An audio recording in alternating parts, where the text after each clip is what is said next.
Please welcome Stephen Olson.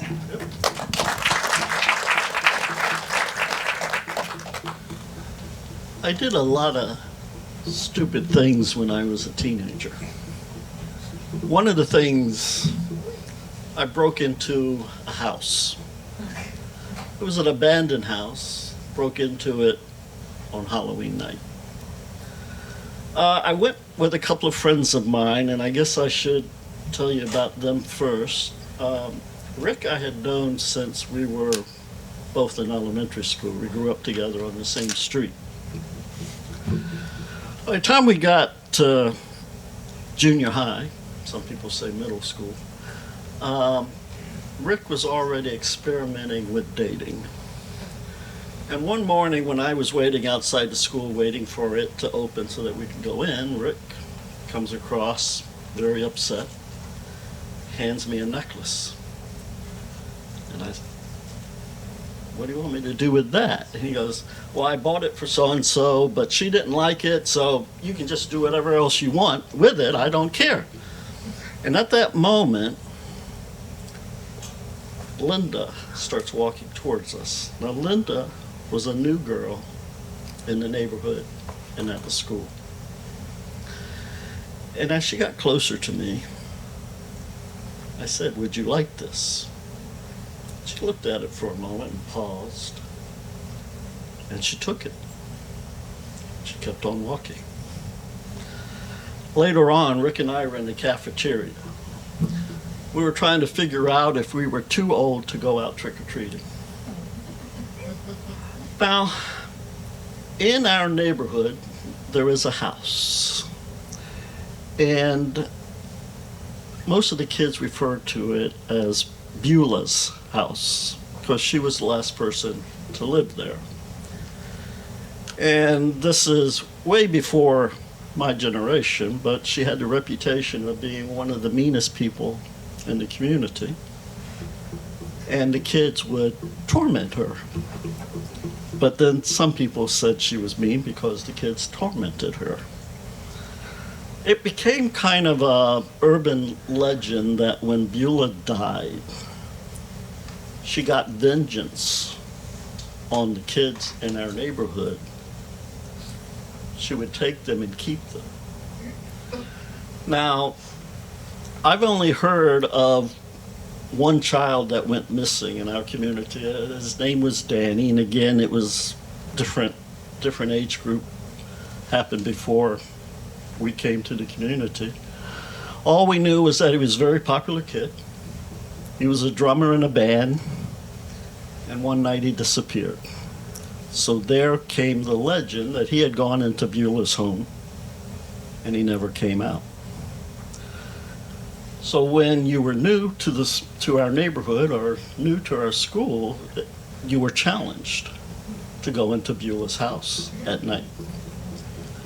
And as Rick and I were talking about that, because he and I have never been inside, Linda comes to our table and sits down. "What's this about the Beulah house?" And we explained to her the situation, the urban legend, and that, there was nothing that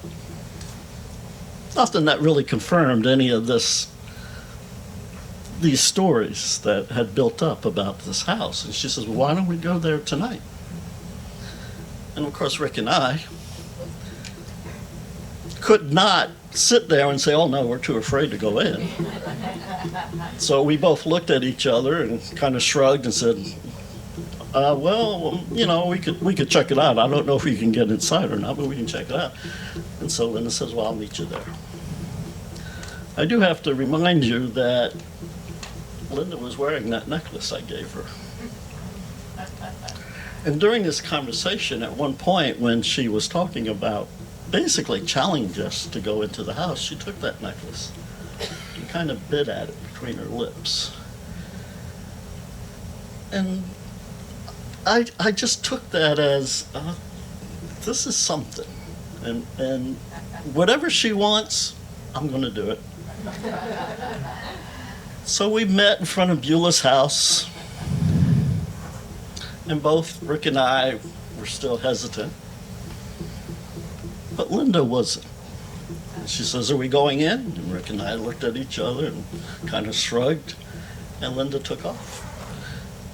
Rick and I looked at each other again and shrugged and, okay. So we followed her in. We're standing in this very dark, very abandoned old house that could probably fall down at any moment. And Linda's going, "Well, what's the big deal? What's going on here?" And we're going, "Well, there's this legend that Beulah is still here and that she takes vengeance on the kids who come into her house and keeps them." And she said, "Well, let's look around, see if there's any here." So, of course, Rick and I followed her. We end up in this room. It looked like it might have been a greenhouse at one time. And then the back part of it, sort of coming out of the floor, is an old Christmas tree. And it still had decorations on it. Some of them were quite old, some of them were falling apart, some of them looked kind of dingy. And we went up and we looked at it. And there was an ornament, an angel, on one of the boughs. And Linda reached for it. But the boughs were very dry and it cut her finger. She started bleeding. But she still took the ornament. And she was just, "Oh, this is something that she has to have." And we're going, I don't know if we should actually take anything. But of course, Linda kept it. And we left that night, after midnight. Linda was not very impressed.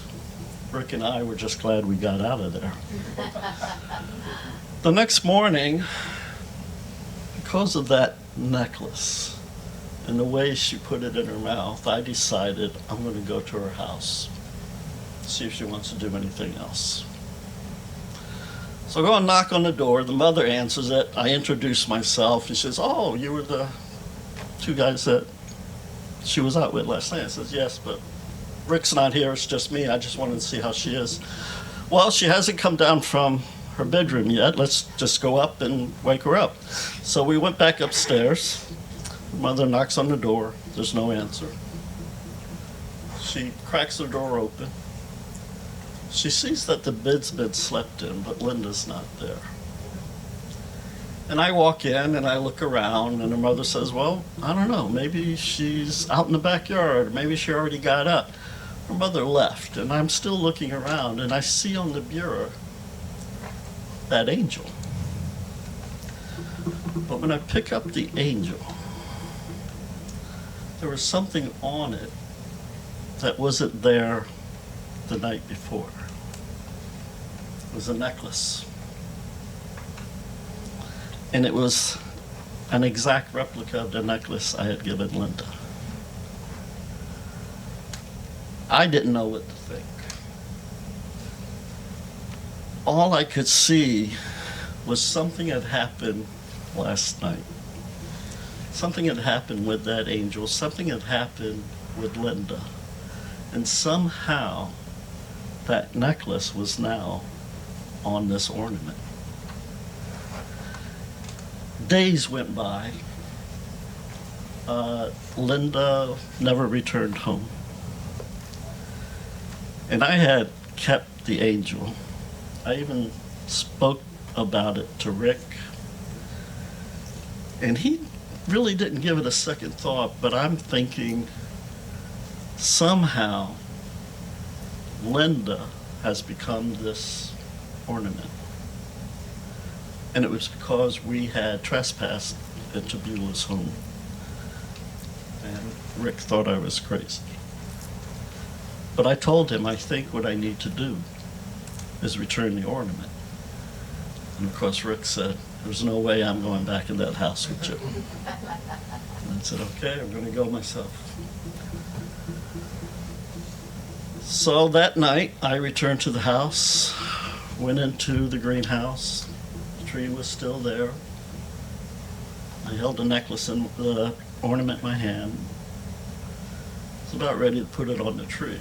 And when I noticed something that I didn't notice the night before, was there another ornament there, a drummer boy. And that made me think of Danny, the missing boy, the missing drummer.